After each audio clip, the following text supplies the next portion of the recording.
దేశవ్యాప్తంగా సంచలనం సృష్టించిన కోల్కతా వైద్యురాలి హత్యాచార ఘటనపై దేశ అత్యున్నత న్యాయస్థానం తీవ్ర ఆందోళన వ్యక్తం చేసింది. ఈ కేసును సుమోటోగా స్వీకరించిన సుప్రీంకోర్టు విచారణ జరిపింది. R G Kar medical college principal తీరుపై మండిపడింది. అంత ఘోరం జరిగితే బలవన్మరణమని ఎలా చెప్పారంటూ ప్రశ్నించింది. కొన్ని మీడియా సంస్థలు బాధితురాలి ఫోటో పేరును ప్రచురించడంపై తీవ్రంగా ఆగ్రహించింది. బెంగాల్ ప్రభుత్వానికి సూటిగా ప్రశ్నలు సంధించింది supreme court.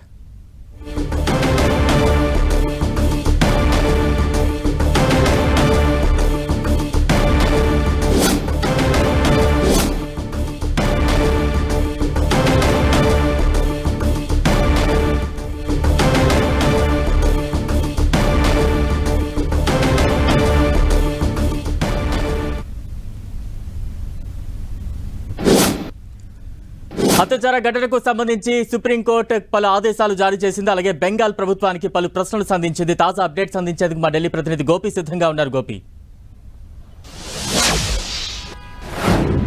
Yes Balaram, R G Kar medical కళాశాలలో ట్రైనీ డాక్టర్ అత్యాచారం కేసును సుమోటోగా స్వీకరించిన సుప్రీంకోర్టు ప్రధాన న్యాయమూర్తి ధర్మాసనం ఈరోజు కీలక ఆదేశాలు జారీ చేయడం జరిగింది.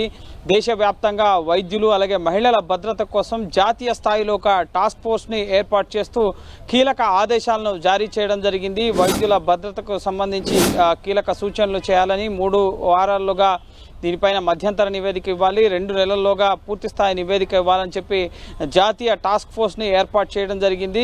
వివిధ ఇన్స్టిట్యూషన్స్కి సంబంధించిన కీలకమైన వైద్యులతో పాటుగా ఎక్స్ అఫిషియో సభ్యులుగా కేంద్ర మంత్రిత్వ శాఖల కార్యదర్శుల్ని ఈ టాస్క్ ఫోర్స్లో ఏర్పాటు చేస్తూ నియమిస్తూ కీలక ఆదేశాలని జారీ చేయడం జరిగింది. అలాగే బెంగాల్ ప్రభుత్వం పైన అలాగే ఆర్జీ కార్ మెడికల్ కళాశాల ప్రిన్సిపల్ పైన కూడా తీవ్ర ఆగ్రహాన్ని వ్యక్తం చేయడం జరిగింది. ఆధారాలు చెరిపివేసే విధంగా అలాగే ముందస్తుగా సూసైడ్ బలవన్మరణం అని ఏ విధంగా చెప్తారు అని చెప్పి కూడా ఆగ్రహం వ్యక్తం చేసిన పరిస్థితి ఉంది. ప్రస్తుతం ఈ కేసుకు సంబంధించి జాతీయ స్థాయి టాస్క్ ఫోర్స్ ఏర్పాటులో ప్రధానంగా సీనియర్ అలాగే జూనియర్ డాక్టర్ల భద్రత పైన సిఫార్సులు చేయాల్సిందిగా టాస్క్ ఫోర్స్కి ఆదేశించడం జరిగింది. అలాగే ఇటు ఈ జాతీయ స్థాయి టాస్క్ ఫోర్స్లో ముఖ్యంగా కీలకమైన సభ్యులు ముఖ్యంగా చైర్మన్గా వైస్ అడ్మిరల్ డాక్టర్ ఆర్కే సరైన్ని నియమించడం జరిగింది. అలాగే సభ్యులుగా డాక్టర్ నాగేశ్వర్ రెడ్డి అలాగే డాక్టర్ ఎం శ్రీనివాస్ ఇద్దరు కూడా తెలుగువారు. So doctor M Srinivas Delhi AIIMS డైరెక్టర్గా ఉన్నారు. అలాగే ఏఐజీగా నాగేశ్వర్ రెడ్డి ఉన్నారు. అలాగే డాక్టర్ ప్రతిమామూర్తి ముఖ్యంగా బెంగళూరుకు సంబంధించిన వైద్యురాలు. అలాగే డాక్టర్ గోవర్ధన్ దత్ పూరి అలాగే డాక్టర్ సౌమిత్ర రావత్ అలాగే professor Anita Saxena head cardiology department అలాగే ఎయిమ్స్ ఢిల్లీ ప్రొఫెసర్ పల్లవి సప్రేని ఇందులో ఈ టాస్క్ ఫోర్స్లో సభ్యులుగా ఏర్పాటు చేయడం జరిగింది. అలాగే డీన్ గ్రాంట్ మెడికల్ కాలేజ్ ముంబైకి సంబంధించి ముంబై నుంచి ఈయనకు ప్రాతినిధ్యం వహించారు, స్థానం కల్పించడం జరిగింది. అలాగే డాక్టర్ పద్మా శ్రీవాస్తవ న్యూరాలజీ విభాగానికి సంబంధించి ఎయిమ్స్ డాక్టర్ అలాగే కేంద్ర ఎక్స్ అఫిషియో సభ్యులుగా కేంద్ర క్యాబినెట్ సెక్రటరీ అలాగే హోమ్ సెక్రటరీ హెల్త్ సెక్రటరీతో పాటుగా నేషనల్ హెల్త్ కమిషన్ చైర్పర్సన్ని ఎక్స్ అఫిషియో సభ్యులుగా నియమిస్తూ జాతీయ స్థాయిలో ముఖ్యంగా డాక్టర్ల భద్రతకు సంబంధించి మహిళల భద్రతకు సంబంధించి టాస్క్ ఫోర్స్ అధ్యయనం చేసి ఎటువంటి భద్రతా ప్రమాణాలని ఆసుపత్రుల్లో ముఖ్యంగా వైద్యం అందించే ప్రాంతాల్లో వైద్యుల కోసం కల్పించాలి అన్నది అధ్యయనం చేసి సుప్రీంకోర్టుకి నివేదిక అందజేయాల్సి ఉంటుంది. ఎందుకంటే దేశవ్యాప్తంగా కూడా ఈ కోల్కతా ఆర్జీ కార్ మెడికల్ కళాశాలలో హత్యాచార ఘటనని నిరసిస్తూ దేశవ్యాప్తంగా ఆందోళనలు జరుగుతున్నాయి. ఢిల్లీలో కేంద్ర ఆరోగ్య శాఖ కార్యాలయం ఎదుటే వైద్యులు రోజు ధర్నాలు చేస్తున్న పరిస్థితి ఉంది. కాబట్టి సో ఇప్పుడు సుప్రీంకోర్టు నేరుగా రంగంలోకి దిగి జాతీయ స్థాయిలో ఒక టాస్క్ ఫోర్స్ని ఏర్పాటు చేసి వైద్యుల భద్రతకు సంబంధించి ఒక భరోసా కల్పించే విధంగా ఈరోజు సుప్రీంకోర్టు ప్రధాన న్యాయమూర్తి ధర్మాసనం కీలక ఆదేశాలను ఇవ్వడం జరిగింది. గోపి, అంటే సుప్రీం సంధించిన పలు ప్రశ్నలకు బెంగాల్ ప్రభుత్వం ఎప్పటిలోగా వివరణ ఇచ్చే అవకాశం ఉంది? దీనికి ఏమైనా టైం బౌండ్ ఏమైనా విధించిందా?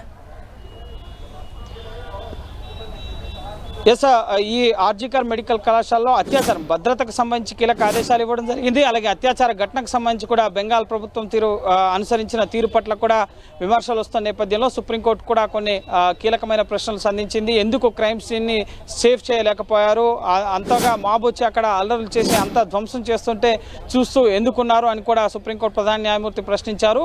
గురువారంలోగా సిబిఐ అలాగే బెంగాల్ ప్రభుత్వం ఈ ఘటనకు సంబంధించిన పూర్తి స్థాయి నివేదిక ముఖ్యంగా సిబిఐ దర్యాప్తు దర్యాప్తు నివేదికను కోర్టుకు సబ్మిట్ చేయాల్సి ఉంటుంది. అలాగే ఈ ఘటనకు సంబంధించి బెంగాల్ ప్రభుత్వం తీసుకున్న చర్యలను కూడా ఆగస్టు 22వ తేదీ కల్లా ఎల్లుండి కల్లా కూడా సుప్రీంకోర్టుకి సబ్మిట్ చేయాల్సి ఉంటుంది. తదుపరి ఎల్లుండి ఈ కేసు విచారణ సుప్రీంకోర్టులో జరగబోతోంది. బెంగాల్ ప్రభుత్వం అలాగే CBI case status report file చేసిన తర్వాత మళ్ళీ కేసు విచారణ హత్య కేసుకు సంబంధించిన విచారణ అనేది కొనసాగబోతోంది.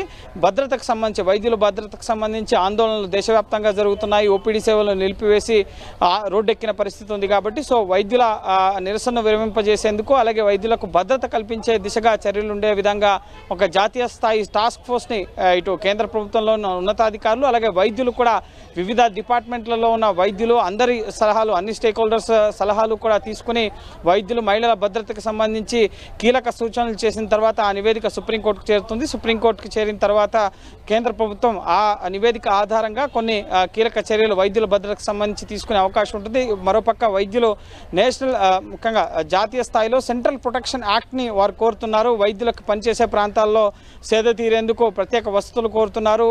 ప్రత్యేక మహిళా సెక్యూరిటీ గార్డుల్ని అలాగే సీసీ కెమెరాస్ని ఈ విధంగా అనేక అంశాలని ఇటు వైద్యులు రెసిడెంట్ డాక్టర్స్ రోడ్లెక్కి కేంద్ర ప్రభుత్వాన్ని డిమాండ్ చేస్తున్న నేపథ్యంలో ఇప్పుడు జాతీయ స్థాయిలో టాస్క్ ఫోర్స్ ఏర్పాటు చేయడం జరిగింది కాబట్టి సుప్రీంకోర్టు సో వైద్యుల ఆందోళనను విరమించే అవకాశం కనిపిస్తోంది. ఎందుకంటే డాక్టర్స్ని ఇందులో భాగస్వాములు చేయడం జరిగింది. వైద్యుల భద్రతకు సంబంధించి ఎటువంటి చర్యలు ఉండాలి అన్న అంశాలకు సంబంధించి 3 వారాల్లోగా మధ్యంతర నివేదికను ఈ జాతీయ స్థాయి టాస్క్ ఫోర్స్ సుప్రీంకోర్టుకి సబ్మిట్ చేయడం జరుగుతుంది. అనంతరం 2 నెలల్లోగా పూర్తి స్థాయి నివేదిక సబ్మిట్ చేసిన తర్వాత కేంద్రం దానిపైన ముఖ్యంగా అమలు చేసే విధంగా సుప్రీంకోర్టు ఆదేశాలు ఇచ్చే అవకాశం ఉంటుంది. ఆలోపు ఈ ఆర్జీకర్ మెడికల్ కళాశాలలో అత్యాచార ఘటనకు సంబంధించిన అంశంపైన ఇటు బెంగాల్ ప్రభుత్వం అలాగే సిబిఐ కూడా స్టేటస్ రిపోర్ట్ని ఎల్లుండి కల్లా సుప్రీంకోర్టులో ఫైల్ చేయాల్సి ఉంటుంది. దాని ఆధారంగా ఇటు సిబిఐ కేసు దర్యాప్తు ఏ విధంగా సాగిస్తోంది అలాగే బెంగాల్ ప్రభుత్వం ఏ విధంగా వ్యవహరిస్తుంది అన్న విషయాలు కూడా సుప్రీంకోర్టు తెలుసుకుని తదుపరి విచారణను కొనసాగించబోతోంది.